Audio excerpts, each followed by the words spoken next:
Universities used to be the pipeline, used to be the track to the American dream.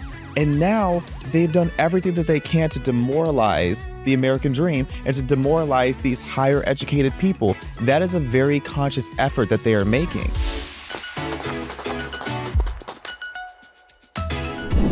I'm so thrilled to have taken the quad interviews on the road to LA and to be here in PragerU with a friend, Xaviaer DuRousseau, who is a personality here in PragerU, an incredible content creator, an all-round Zionist as a compliment, Xavier. Absolutely is. The last time I saw you were in Jerusalem. I was. And we went on a little tour of the old city, and you interviewed me on the roof. I did. And we were talking about Christians in Israel and so many different things. But since then, it seems that you have blown up in a good way. Your content is everywhere. You are such an incredible voice of moral clarity. But there's been a real shift in America since we last met. Because when I interviewed you the last time in Jerusalem, we had a very different administration. Yes. So I wanted to ask you if your job has gotten harder or easier since the change of administration here in America. Wow. Well, first of all, it's so good to see you again. It's wonderful. And I learned so much from you on that rooftop. And I made a promise to everybody that I met in Jerusalem that week that the anti-Semites are going to be sick of me. And they sure are. Oh my God, they're sick of you. As they should be. They're all musty. And I remind them of that every opportunity that I get. But I would say since the change in administration, I don't want to say that it's been easier. I would say a lot more people are starting to wake up and have clarity now. But that being said, the work is just starting. I feel like the work is just taking like a whole new step now, because I always tell everybody, since the change, as someone who's been a huge Trump supporter, it is one thing to get here, but it's not the time to be comfortable. Now it's time to get to work. Sure. So I'm hesitant to say which is easier or more difficult, but I'm just happy to be where we are right now.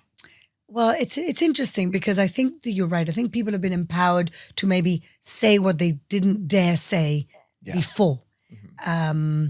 So we're here in LA, and last night we had the Oscars, and everybody at the moment is up in arms about this documentary that won the best documentary, No Other Land, which is a term that was taken straight from an Israeli song about the fact that Jews don't have another land, and we really don't, whereas the Palestinians have another 22 Muslim countries in the region. How do you perceive what's going on here in your town? Because this is a very liberal, progressive town. Hollywood is very liberal and progressive. And it seems that people, I don't know, still not woken up. Well, there's just a lot of people who refuse to do any kind of research. And when they do research with confirmation bias. Yes. And what's interesting about Los Angeles is it really depends on how honest the people around you are. Yeah. What I've come to find out is there are a lot more people who know the truth, but are quiet about the truth in this area. Why? For far too long, they have been told that they're going to lose everything if they start speaking out. If people figure out that you're a conservative or that you're a Zionist or you're anybody else with common sense, basically, they are going to lose their careers. If they're influencers or public figures, they're going to lose their brand deals. And that has been the sentiment for a while, especially in the last 4 to 8 years. So right now, what you're seeing culturally is this huge change where the whispering conversations that people were having at their dinner table, they're finally being like, oh, wait, everybody else feels this way. Everybody else is saying this at their dinner tables too. And those conversations are starting to happen much more publicly now, which is why people are becoming more unapologetic and standing on the side of truth. And the evil has just gone too far to stay silent.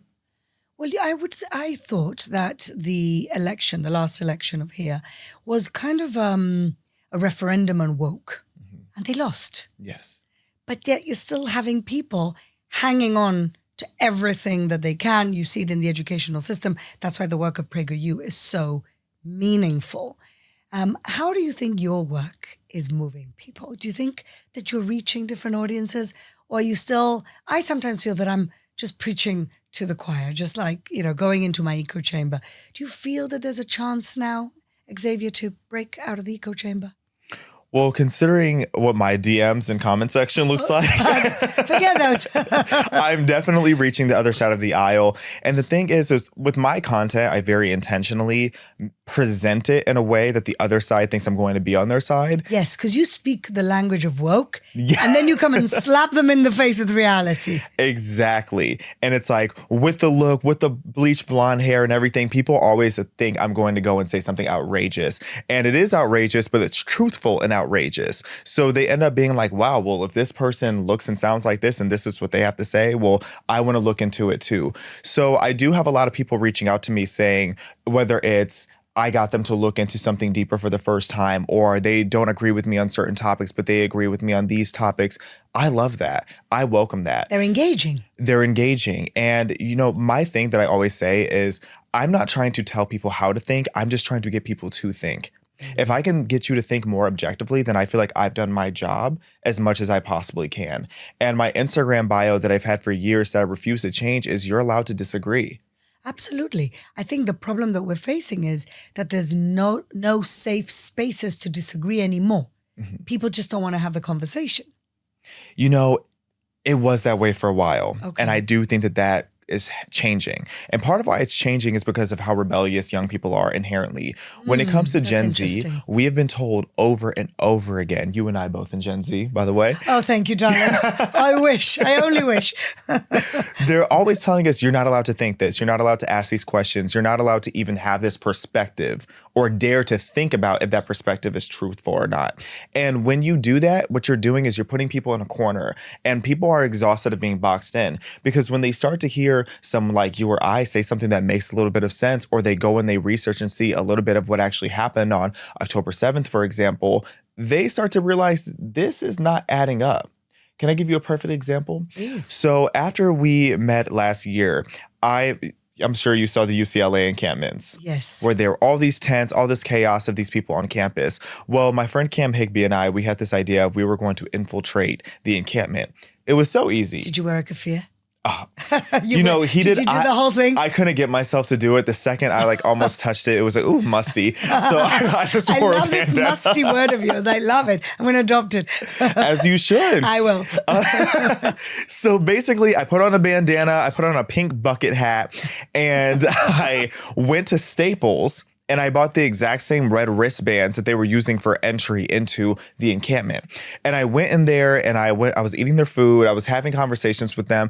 And I was really just doing research of like, okay, what are the conversations that are happening in here? What do these signs say? I saw gender neutral poop buckets, which I can't get over that. What? Oh, yes. When I say they're musty. Toilets? No.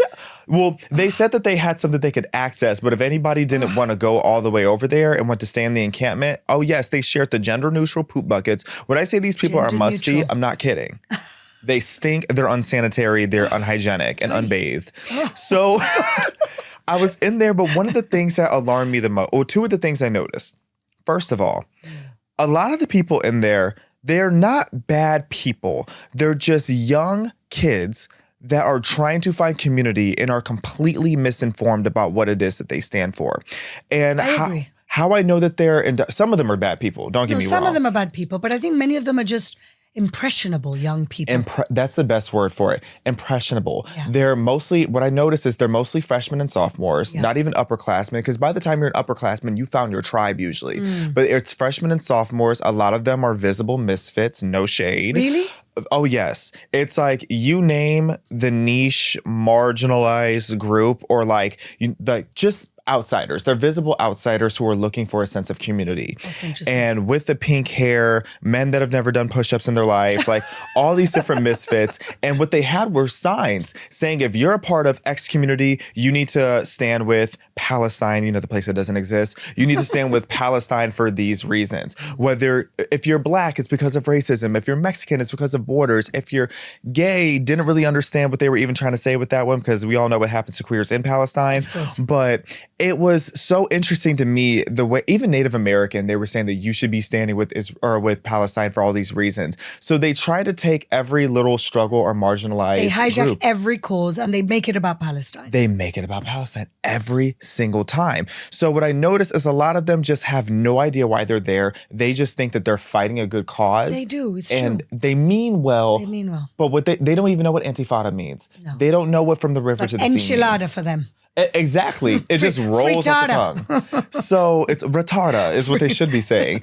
But what the second part of the thing that I noticed is I underestimated just how uneducated these people are. Really? So you thought they knew something and they know nothing? I thought they knew at least a little bit, but they know nothing. So there was a counter protest that was right outside of the encampment. And it was a Zionist that was playing clips from October 7th. Okay. And I noticed that there was a group of kids from all different types of misfit groups that were kind of like pulling apart the plywood to see what was playing. And they're all talking about it. And I had to go over there and see what they were saying. Okay. So I sneak over there and they're all like, asking each other, like, what is that? I was like, oh, those are clips from October 7th. Still in disguise, mind you. And they're like, what's October 7th? Oh, so they didn't even know why this whole war started. Nothing. They had no idea. And that's why I say these kids have no idea. They just got told by someone in class, you need to be here if you are against hatred. So how do we get through to them, Xavier? How?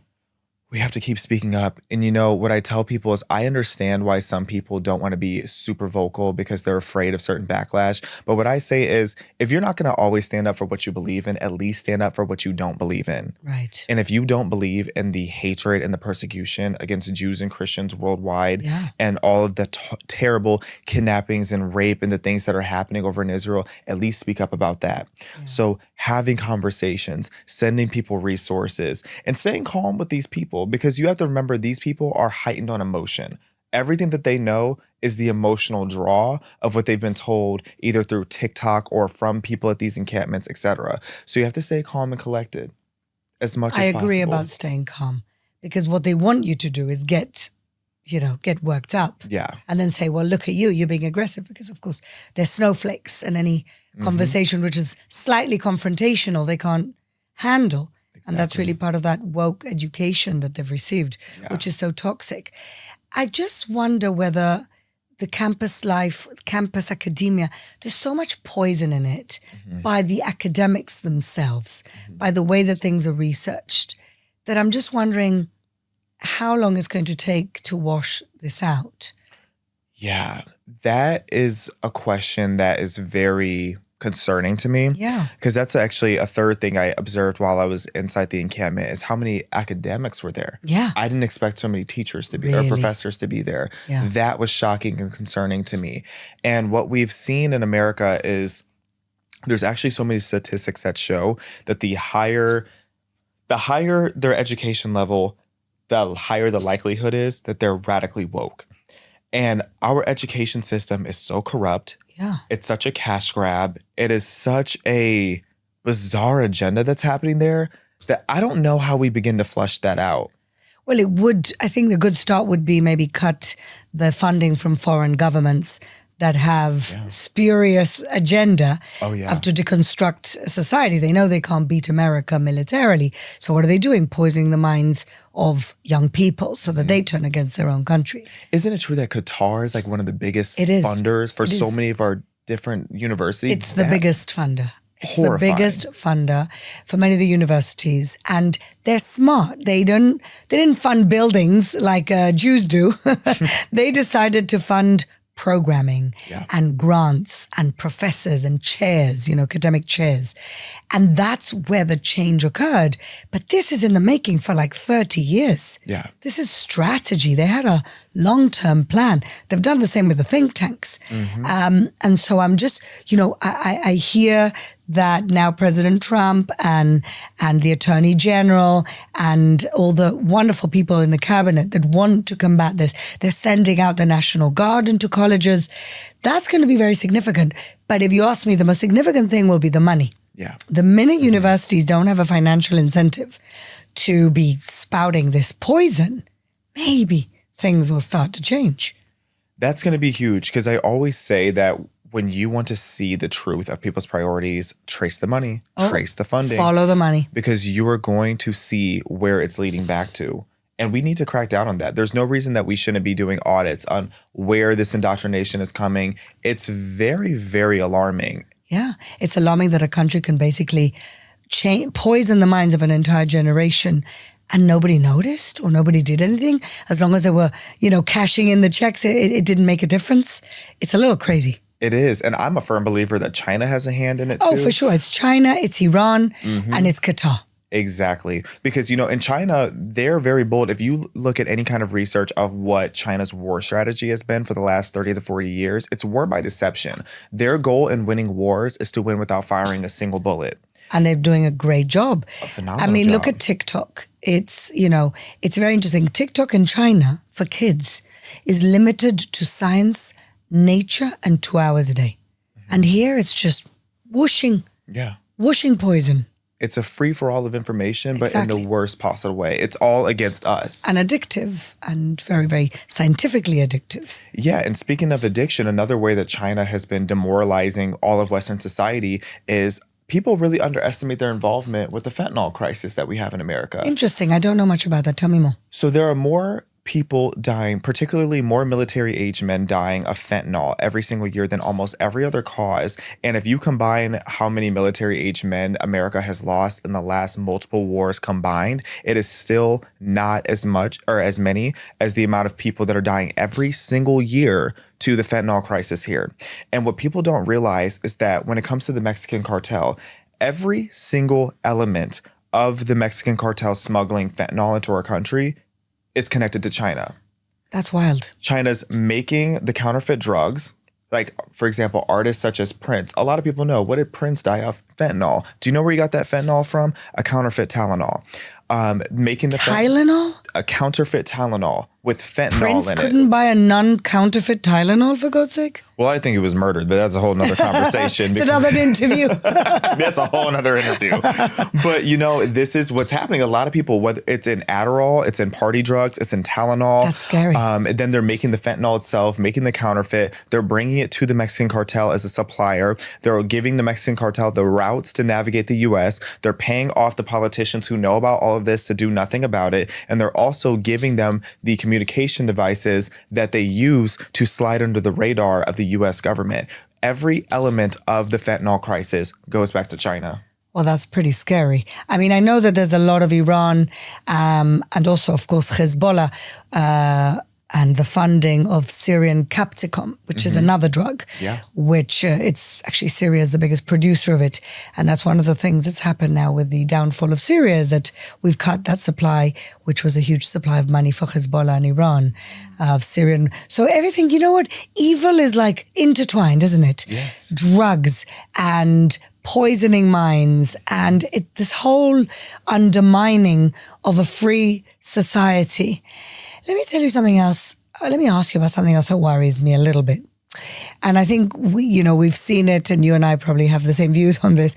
But I'm a little concerned about something people are calling the woke right, which is the Tucker Carlsons and our friend Candace Owens. What are you concerned about them?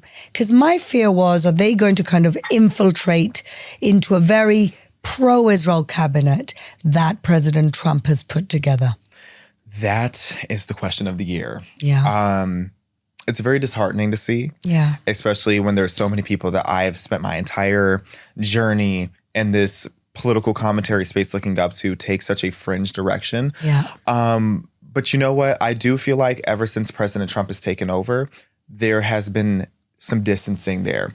Because a lot of people because if you look at last year, when it came to just the right-wing political media space, there was a big separation and people who were wildly anti-Semitic and those who were pro-Israel. And there wasn't even much of an in-between. It was a very big divide on the right.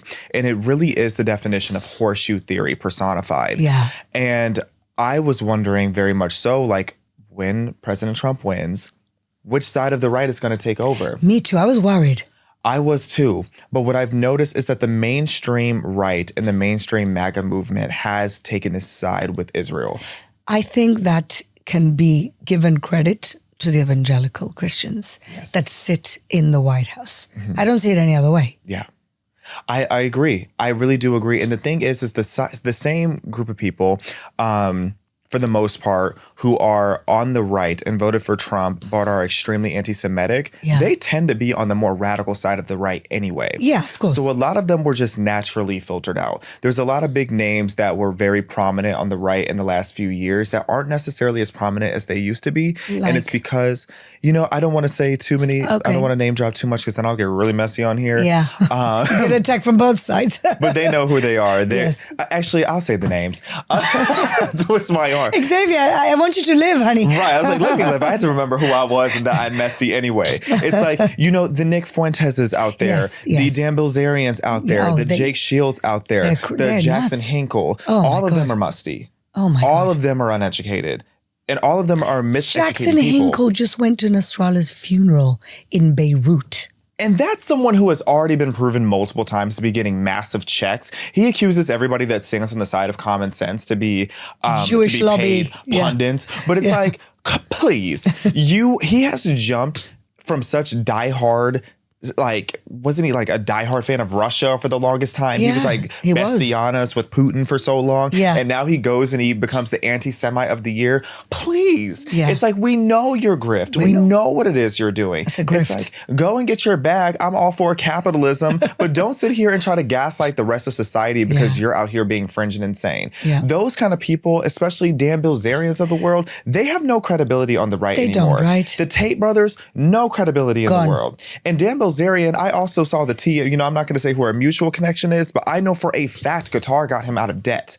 Really? And that's the whole reason. It was a whole agreement for allegedly. Let's say allegedly. And that's for a fact, just so I don't get sued. But all of this is allegedly, by the way. All of this is allegedly. I meant what I said, but it's allegedly. Dan Bilzerian was in crippling debt, and Qatar came to his rescue. Doesn't surprise me. Jake Shields, CTE, it's concerning. Awareness for all those concussions when you become a fighter. This is what it can do. It can make you go insane. Oh. So for a lot of these people, it is, again, disheartening to see how insane they've gotten, but the mainstream MAGA right does not like them. And their audience, they don't leave their basement. You do not run into these people in mainstream society. Right.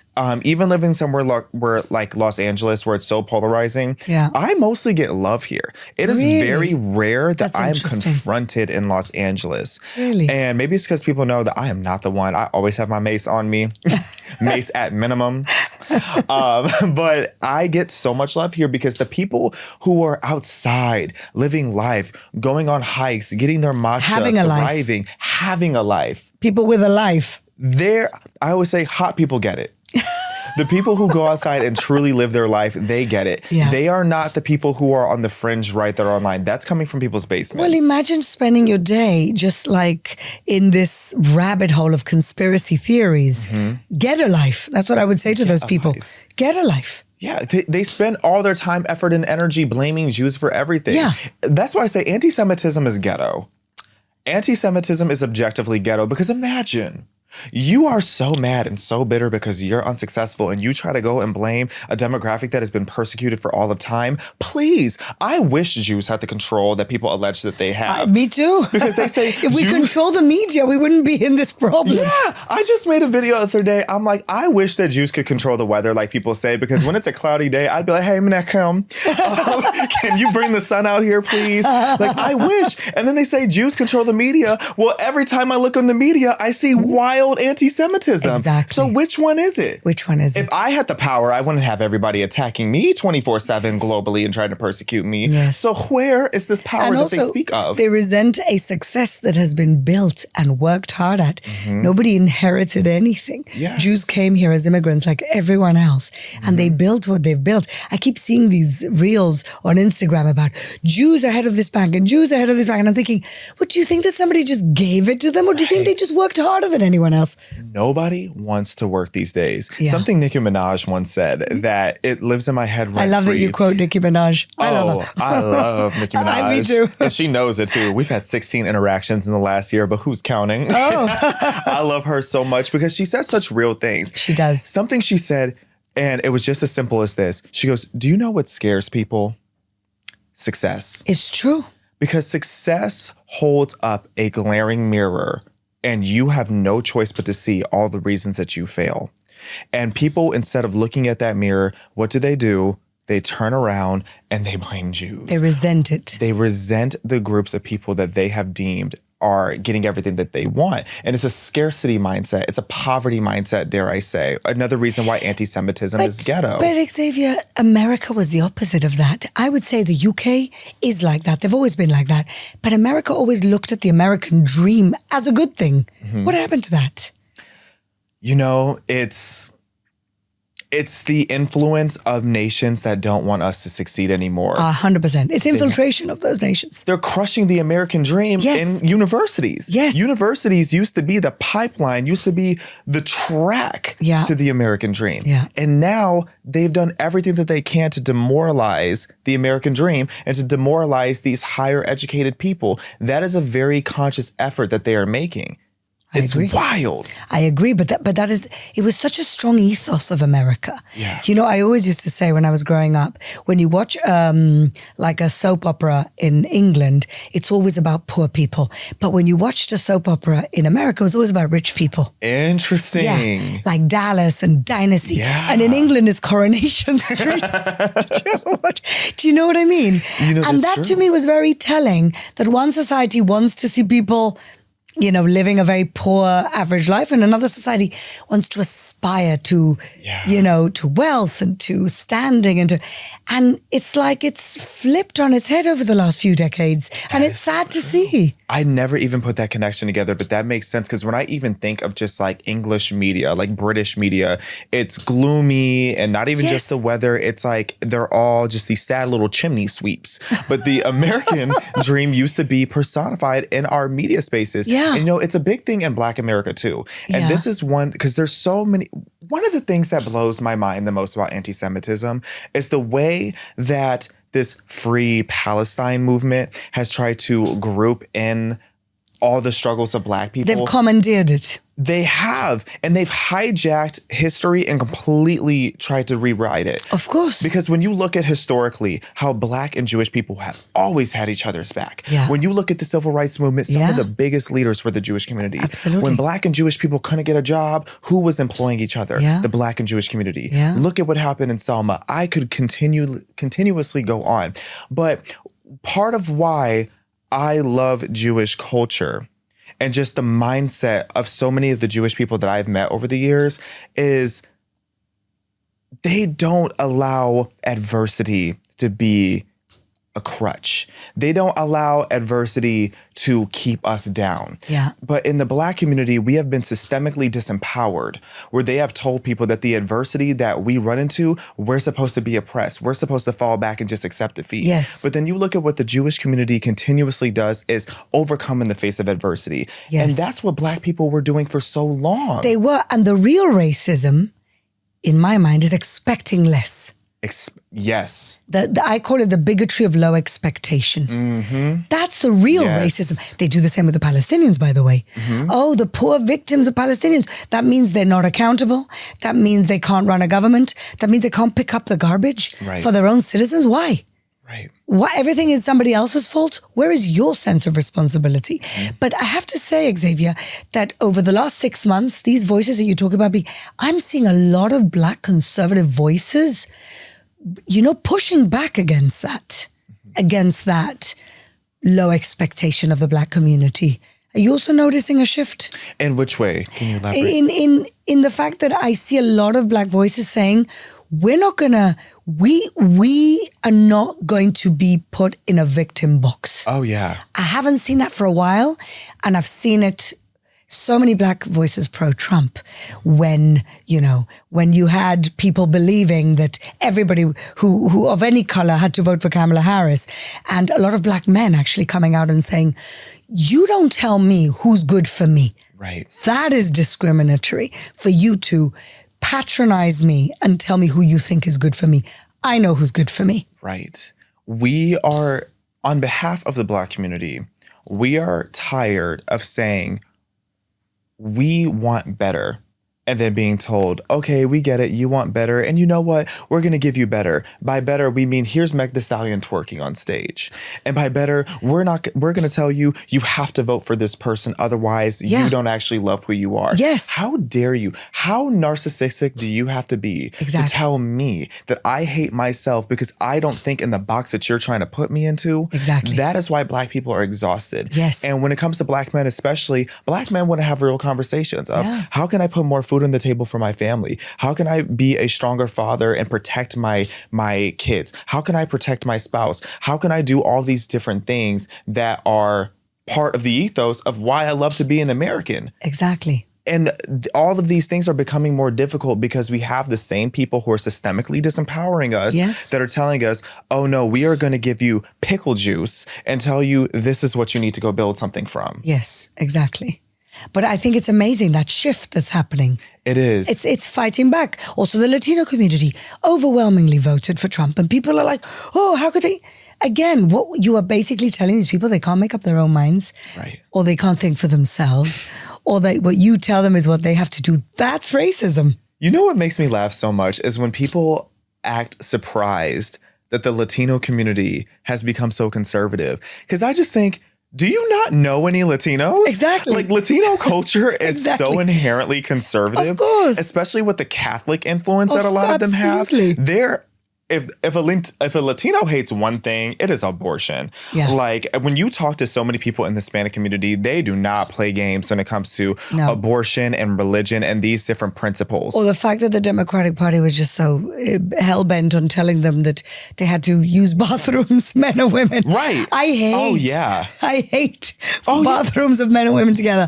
What's that about? Their entire language is based on the difference between, feminine and masculine. Yeah. So just inherently their mindset shows the difference between the two. That's so smart. I'm a Spanish speaker, so it's true. Mm-hmm. It's true that everything is different in terms of language. Right. It's crazy. It's honestly crazy that they expected people to break down the most fundamental aspects of common sense and just go with it. And sadly, it was working for a little bit. But then when people started having, again, these dinner table conversations, but outside and having real authentic conversations, you can only play dumb for so long. It gets to a certain point where you are talking in circles about gender and how everybody's oppressed and how the oppressor is always this new invisible boogeyman, depending who you're talking to. People are over it. I mean, I read a statistic recently that less people are abandoning the church, and there's almost like a kind of a renaissance of community. And I think one of the problems in America, and this is why woke crept in, is because when the church or the community of a church was not the organizing body of the community, people had nothing else. So they chose woke. Yeah. They chose these silly concepts. But I think now, again, I think there's a return to faith. Maybe I'm imagining it. No, I think it's so true, whether people realize it's faith or not. Everybody is seeking purpose in some way. Yes. No matter who you are, you worship something. Yes. Whether it's money, whether it's ideology, or whether it's God. Yeah. Everybody worships something. And what happened for a while is people rejected church so much and rejected any kind of faith, religious faith for so long. What ended up happening is people started finding their identity and purpose in woke politics. Exactly. And that's why it became, but the thing is when you pursue the religion of woke politics, it's not fulfilling. No. You get done marching, you get done protesting, you get done calling everybody evil and racist. And what do you go home to? A miserable, sad, cold, empty life. Yeah. Where you realize all you're standing for is hatred. It's hatred. It's sad. So people are looking for purpose and they're finding it once again in religion. It's amazing. Xavier, I could talk to you for hours. But first of all, I just want to say that I thank you, because if we had more allies like you, I think the story would be very different, and we're grateful. I can't wait to see you back in Jerusalem. And God bless you for continuing to do the incredible work that you're doing. Well, it's a blessing to be on the right side of history. Thank God. It's always great to see you, Paul. Thank you.